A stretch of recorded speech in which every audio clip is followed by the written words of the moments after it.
মনটা খুব ইলিশ ইলিশ করছে। এই নাও তোমার ইলিশ। এ বাবারে, বানাও তোমার হাতে স্পেশাল সর্ষে পোস্ত ইলিশ। প্রথমে ইলিশ মাছটা রিং পিস করে কেটে বেছে ধুয়ে নেব। ইলিশ মাছগুলো বেশি ঘষে ধুবো না, তাতে ইলিশ মাছের স্বাদ আর তেল দুটোই নষ্ট হয়ে যায়। এবার ইলিশ মাছে নুন হলুদ মেখে 10 মিনিটের জন্য রেখে দেব। এবার একটা পাত্র নেব আর ওতে দেব ইমামি মন্ত্রা সর্ষে পোস্ত, যেটা 8 মিনিটের জন্য জলে ভিজিয়ে রাখবো।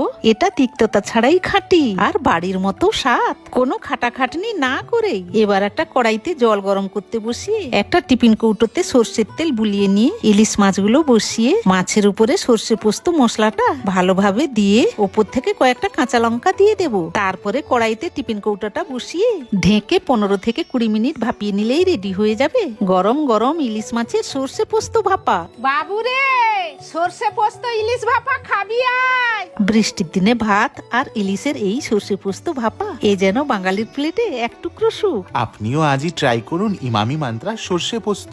খাঁটি স্বাদ, খাটনি বাত। দারুণ।